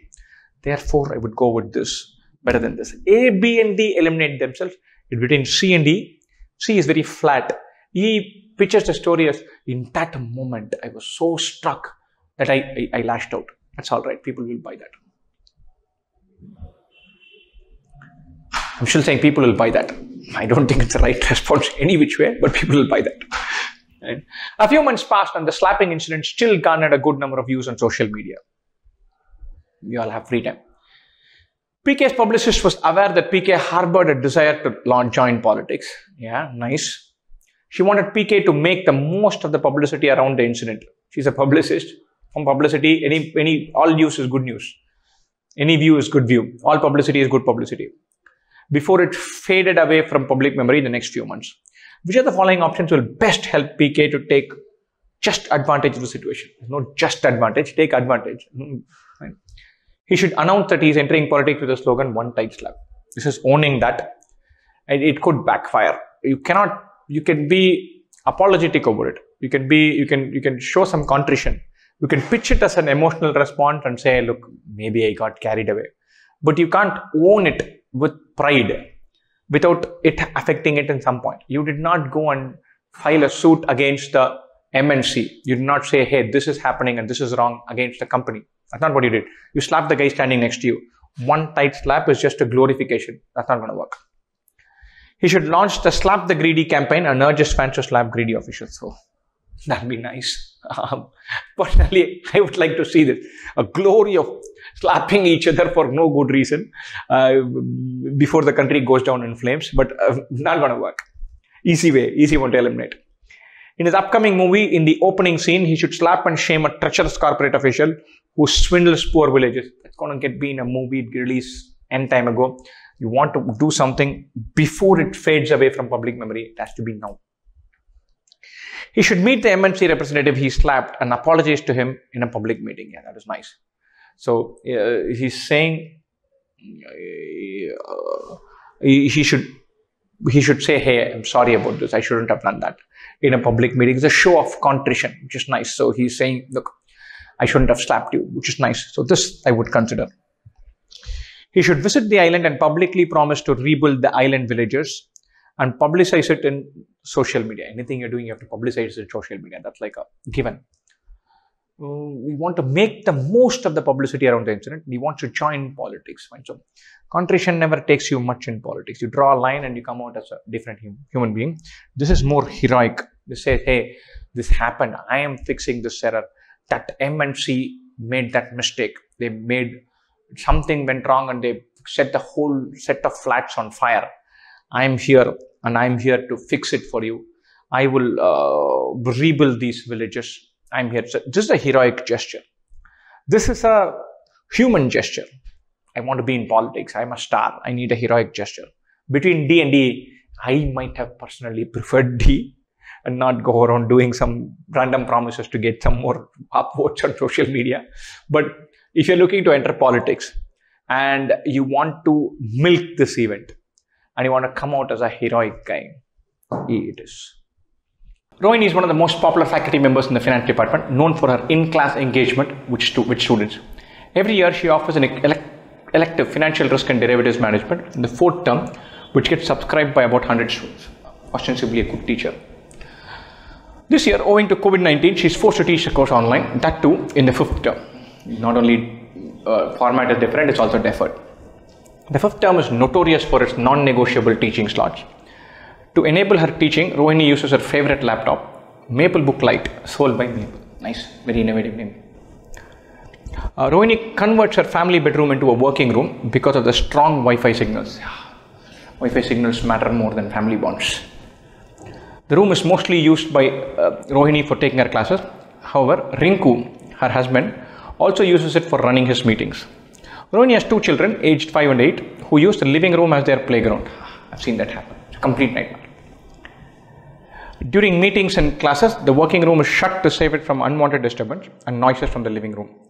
It is 3:10 p.m. and Rohini's penultimate session of the course is going to end in 20 minutes. As usual, Rinku enters the room with a cup of Darjeeling tea. Just before entering, he asks his kids to stop playing for some time.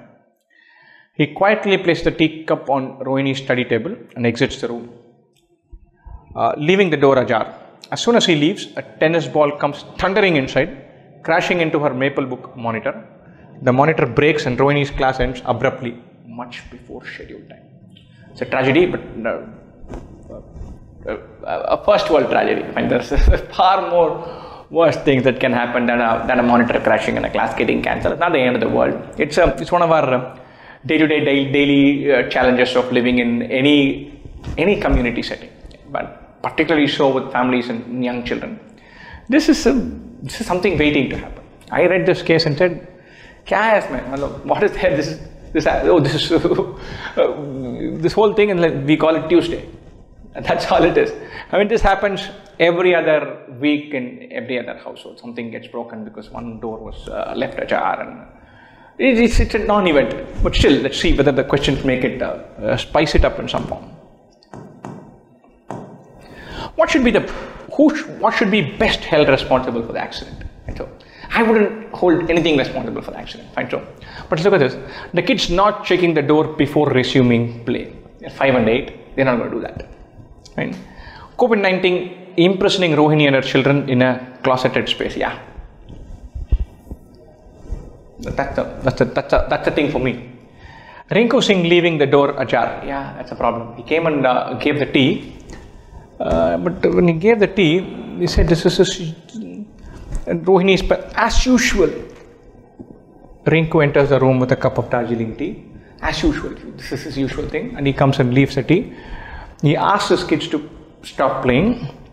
He quietly placed the teacup on Rohini's study table. So he's being a nice guy. Still 20 minutes to go. She's probably tired after a long class. Good time to have a tea. All good. The only mistake he does is he leaves the door ajar. He shouldn't have. As soon as he leaves, a tennis ball comes thundering inside, crashing into it. So it's not like it's a crime. You must keep in mind that I've been Rinku Singh on several incidents. I'm obviously going to look at this and say that's not a crime. So Rinku Singh leaving the door ajar, it's a problem, but I don't think it's such a big deal. Rinku Singh not waiting for the class to get over before serving tea. This is not an issue because it's very clear. That's as usual. This is the usual thing. This happens every day, 20 minutes, half an hour before things. So he makes his tea. The class is continuing, but he comes and drops the tea and heads out. Not waiting for the class to end, that's not a big deal. Keeping the door ajar, that's an issue. This is a mistake. And so, Rohini not locking the door from inside during class hours. Yeah. So she doesn't want any interruption. So she should take care of her own plans and make sure that it's rigid, to not take chances. The answer which is given is this. I was not super convinced. I went for B. I said, look, it's just the world we are living in. This is not somebody's fault. This is just that we live in this world. Children are there. It's bound to happen. It's not the end of the world. Roll with it. A class 20 minute cut gaya doesn't really matter. We'll fix something or just get on with it. This is the times we are living in. I'm sure even the students wouldn't have been too offended. They can imagine a tennis ball coming and hitting. It's not a crucial fact. We just have a good laugh about it and brush it aside. So I more or less jumped and went for this. But the right answer choice is this, which is one thing, which a big message from the guys who set the paper, saying, look, who should be assigned this, then there is about personal accountability, and you can't blame someone else. You can't blame people who don't have the ability and power to do it, not the children. You can't blame circumstance. So get out of the habit of saying, he screwed it up for me. They messed it up for me. The virus killed it for me. Transition to saying, look, I should have been more careful. That's perhaps a message from BDM, basically saying, hey, something goes wrong. Look for what you could have changed. And that's the thing you should have changed. Control what you can control. So therefore, this is the answer choice that's given. So more than just this question in another context, I'm still going for this. But the learning that I had from this one is to say, don't blame someone else. Don't blame people who are powerless. Don't blame situation. Don't blame fate, circumstance. See what you could have done. And that's perhaps something that's crucial in answering these kind of questions. Not saying I will do it. I'm still inclined to blame something else. Rohini has a concluding session scheduled for the very next day, which are the following is the best course of action for Rohini regarding the final session. She should inform the student that the course is deemed concluded with 19 sessions. Not such a big fan of this. I'll tell you, you plan for 19 sessions, that's all right. You plan at 15 sessions that it's going to be only 19 and you rejig, that's all right. It's an abrupt end. Even the 19th session has not ended. I have 20 in mind. I have plenty to say. I usually have plenty to say in the last thing. Hey, goodbye, best wishes. Take care of that. I don't want to just say, okay, class khatam, your batch is done, you go do what you want to do. I'm not such a big fan of that choice. She should defer the session until she finds a suitable slot. Yeah, possible. You go for this. But if it was slot number 12, 13, I would have liked it. Because then there are 8 more classes, 7 more classes. Then I can always figure out a day where I can do a double slot and figure it out. But this is the last session. And quite possibly there are exams after this and there are other things on their plate after this. So I would worry a little bit, but that's an option, definitely. A, less so, B, definitely. She should take her last session on her mobile phone and request students to tolerate the inferior experience. Yeah, easy fix. I like that. Take it on the mobile and say, look, so these are COVID times. I can't go and fix my laptop. Not possible. This is the circumstance we have been dealt. Let's make our peace with it and finish it. It's not going to be the best thing, but 95% of the course is done. Last 5%, I wanted to have this thing where we gathered our thoughts, told you about the final exam, discussed a bunch of things and say a goodbye after that. The phone should work. So I like that choice.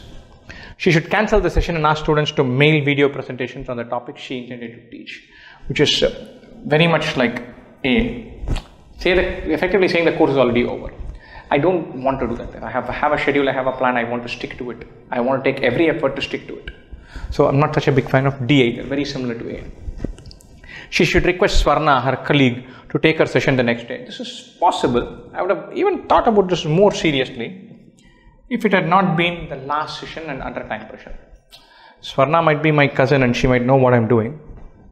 Not cousin, colleague, sorry. She might know what I'm doing, but I can't transition that level of knowledge in one day, especially for the last session. If I were a teacher, if I were a faculty running 20 classes, and my last class is scheduled for the last day, and I want to be there for the last session. If I'm not there, if I'm taking a weekend off on November 14th, and there's one topic that I know anybody can handle, and then I say, hey, November 14th, Swarna, why don't you step in for me? Just take this class. And she'll probably say, glad to help out, and that's all right. It's a planned handing over. But this will look like a fudged finish. I don't want to do that. Choice C it is, because it is the last class. With the 6th term around the corner, Rohini goes to the Maple Service Center only to find that the replacement for her crash monitor may take several weeks. There are supply chain disruptions worldwide. However, Dhanraj, the service center head, offers to replace the damaged monitor with a monitor from a used laptop. Nice guy, he gives it a fix. He assures Rohini that the used monitor is as good as a new one. Nice. Which of the following options, if true, will give Rohini the best reason to accept the offer? So, he's saying, look, naya monitor to aane nahi wala. Please take this, manage it for the time being, we'll get it fixed. I have this. So, whenever somebody says this, tum ye le lo, naya wala nahi chahiye, handle this, then I want to be able to kind of trust their judgment. That they know what they're doing. And I want to be able to trust them. Okay, he has my best interest at heart. And so the Dhanraj should be a guy who knows his stuff and the guy whom I can trust. Right? Rohini is a long-time customer of the Maple store, which runs the service center. I like that. She's been there. She's long-term. If you're a long-term customer, it automatically means that you like the guys. It's not just you've been there for a long time. You've been there for a long time. There's a level of trust and confidence you have in the system. Being a long-term customer comes with it. It puts a lot of ticks along with it. Her husband's meeting will be fewer and far between in the next few weeks. This is fine, but I would have loved it if it were true. Then I can probably use his laptop. So I don't think it's a direct thing for my own problem. Maybe he has a laptop, I can use it. He doesn't have too many meetings, I can live with it. So I'm not such a big fan of this because it doesn't expand on. And if he has fewer meetings, then I can use his laptop, then I can wait for the other things. So it's the exact opposite. I shouldn't be I shouldn't be taking a replacement one. Dhanraj is a friend of Rohini's colleague Swarna. Good, interesting. And Dhanraj is a friend. That means he comes with a certain automatic endorsement. But being a long-time customer, it's a bigger endorsement than this. Several times, friends of friends have even let me down service-wise. You get into the relationship because there's a certain trust and you like the guy and they look to me, I'll give him business. But being a long-term customer is a ringing endorsement of the trust and confidence you have in that. Being friend of a friend, less so. Dhanraj offers a 3-month personal assurance on the used monitor. Nice, this is good. He basically says, you take my word for it, this will work. Right? Rohini has to start her 6-term course in a month. This is important. This says that she needs to have a fix. She can't wait for the replacement monitor to arrive. She needs to have a fix straight away. So it is between A, D and E. Very tight. B and C we can eliminate. A, D, E. This says she has pressure. She can't wait for the replacement monitor. Whether it's used monitor or some other fix that we don't know. The problem is when I get a proposition, some idea like this from someone, right? You use this, then I'm saying, okay, this can work for 3 months or 2 months, or I can use this replacement piece. And my decision will be nudged towards that with more confidence I have in that decision rather than the pressure I am in. So this is the pressure I am in. That is nudging me towards some decision. But unless I'm very sure about what the new replacement offering is, I shouldn't be going for it. Very often I've taken poor decisions because I've been driven by this and not by the merits of the issue in hand. I don't know if I'm coming through very clearly on this. So I'll go there and I'll feel like, look, we need to take a decision in 4 weeks. And that pressure drives decision making rather than evaluating that product on its own merit. So that rush or haste or slight bit of element of hurry sometimes messes up decision making, which is why I'm not such a big fan of it. You should evaluate this proposal on its own merit rather than being driven by other pressures that I have. So it's a very tough call between A and D. He gives a personal assurance. Now, he giving me assurance, there are 2 parts here. He should say this will work, take my word for it. One, before that, I should trust. I should automatically understand that he knows his stuff. I should have a relationship with him. So if you go to a shop which you have been going for 5 years and that guy says, ho jayega, le lo. Even if he doesn't give a personal guarantee, I'll take it. But then I suddenly go to a new place and they said, just don't worry about it. I give you my personal guarantee, 4 months it will be there. I don't know that guy. His personal guarantee is worth nothing. Which is why A is better. With this one thing, long time customer, when you're dealing with a vendor, you've had a long relationship with them, certain attributes of trust and confidence and reliability get built in. It's already there. That I know that this guy won't sell me a dummy. just because he wants to make a quick buck or make some money somewhere. So I won't go for D. I'll prefer A, because A ratifies that Dhanraj for me in ways that D cannot. D tells me that Dhanraj makes a promise. A tells me that Rohini trusts Dhanraj, which is why I like A better than D. A it is the correct answer. Village status. Churna is a peaceful village surrounded by thickly forested high hills that isolate it from the rest of the world. Agriculture is the main occupation of the Churna villages.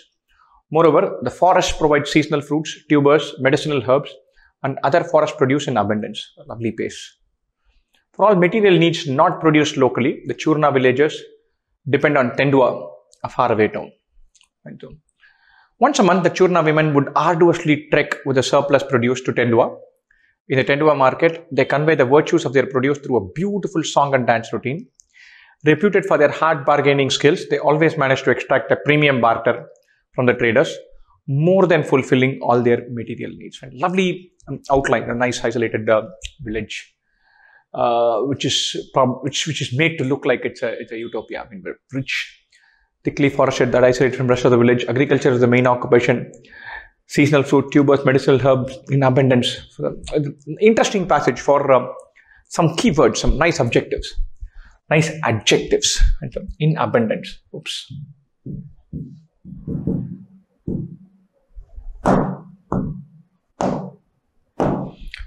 Yes, let me just see if I can do this. In abundance. So they have lots of it. And far away town. Arduous trek. Hard bargaining skills. Beautiful song and dance routine. Something to the song and dance routines. More than fulfilling all there. They make enough. They're not impoverished. They go there, they do this, they have a nice song and dance routine, which is beautiful. They convey really well. They bargain nice and hard and barter and get whatever they need and then some. And so, very interesting way of outlining. They're not a troubled outpost. They know what they're doing. They're happy. They have whatever they need is provided. They go and barter once a week. And when they're in barter, they have a good song and dance scene. They know what they're selling. They get more than what they need. All good.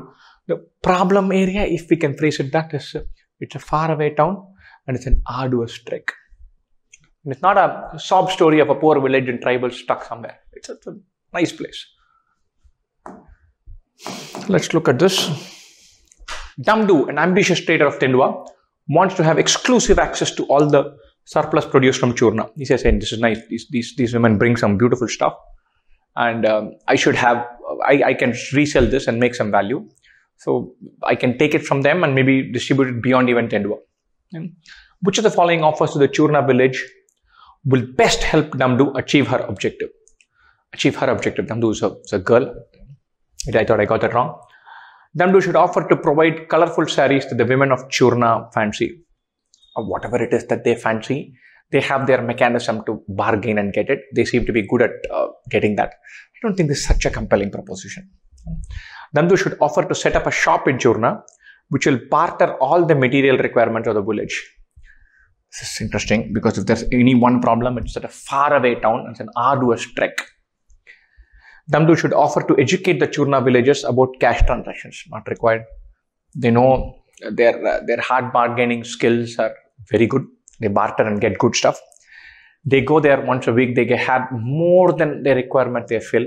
They perhaps do not need a Bhayankar cash download from this guy. They know what they're doing. They are good at bargaining. They get more than what they need. They're living a contented life. Damdu should offer novel products unseen by the Churna villagers. This seems interesting because this is beyond the scope of what has been happening so far.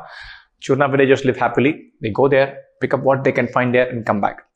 Now, if you can say, look, you're picking up what you're finding here, but I can provide to you some other stuff that's not even here. Not these saris, but those things.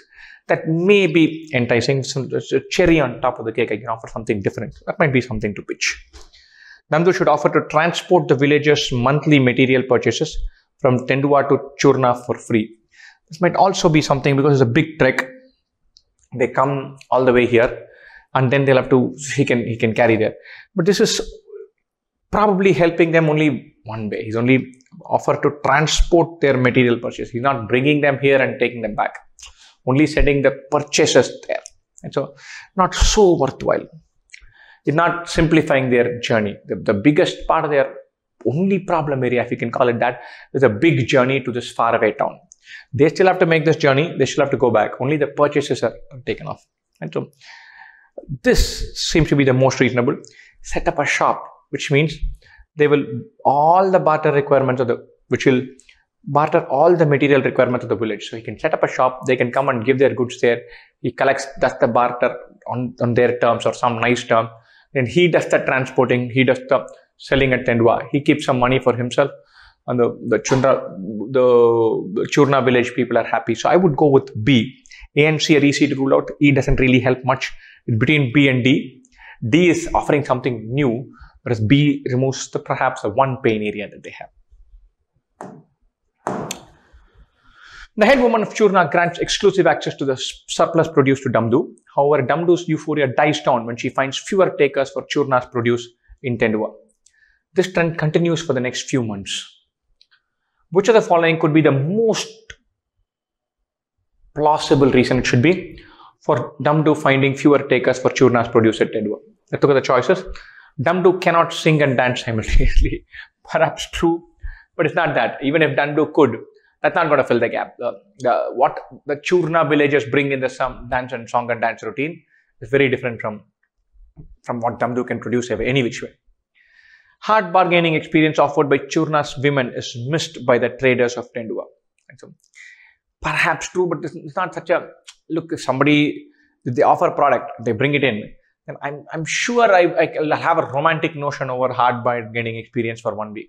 Otherwise, if it's for simple cash, I'm happier doing it. So maybe, but most likely not.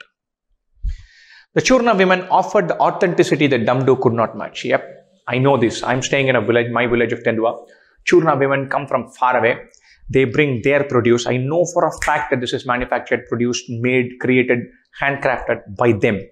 And then I know that therefore I can sell it as originally done and completely handmade to somebody else.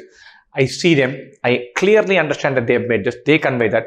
But they are not silly. They know how to bargain and get something from me. So they're sharp people who have come to sell their produce. And there's a certain communication and just them being here, which simply Damdu cannot offer. So I really like this choice. See, the traders in the Tendua market missed the aesthetics of the beautiful song and dance by Churna women.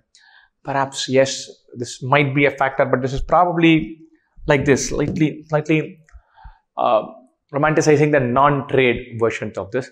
If they came here for the trade and they did a song and dance routine, I would of course love to see it. If it's good, it's interesting. But I'm interested in the produce and what it conveys. And so the experience is the add-on, not the crux of it. I'm a trader. Right? Churna's produce is one of the many items in Damdu's inventory. This is perhaps true, but doesn't directly talk to it like this. So here it becomes one of many things rather than one exclusive, beautiful, wonderful, handcrafted thing that the Churna women bring. This is true, but this adds on to this. So I would jump with C.